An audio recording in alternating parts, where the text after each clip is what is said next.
bàyyi mool xam nga fresh nice is xam nga ngay xool bët bi regard bi xam nga xale bi fees. ah dafa mel ni yaa ngi koy rab de booy yaa ngi koy rab de yaa ngi koy rab de.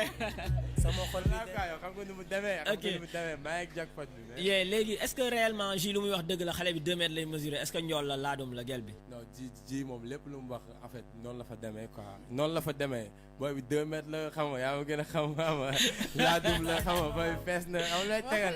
ok waaw waaw nee na macha allah exactly.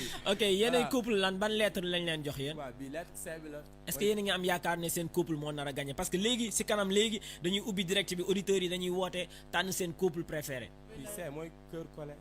mooy. cœur collé. cœur collé.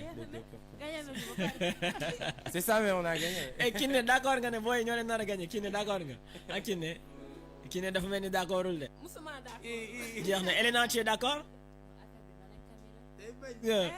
ok kon auditeurs yi lettre A mooy monsieur Kani ak Elena lettre B moom mooy Kiné ak Chawali lettre C moom mooy Ngaka Blindé ak bébé Michel.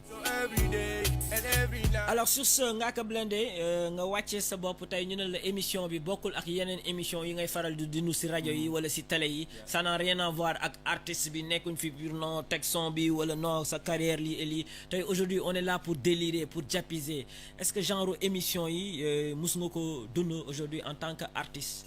À vrai dire non hein, c'est la première fois may def genre émission yu mel nii quoi à vrai dire parce que ñun aussi genre rencontre yu mel nii daf ñuy xaw a rare quoi tu vois un peu parce que à chaque fois bu la gars yi woowee fi la ñu nekk di la wax loo ay projet ay nii ñaañee di teg voilà tey ñu indi la ci benn plateau boo xamante ni da ngay dindi casquette Ngaka Blindé bi teg na le teg Baba Ndiaye bi même xam nga di ma lay tegal xam nga corporé après avancé quoi donc c'est vraiment original. ok donc pour wax ne gars yi Ngaka Blindé moo fi nekk on va vous laisser écouter ce son et puis juste après ñu démarrer bien sûr suñu show suñu ay questions ak suñu ay réponses.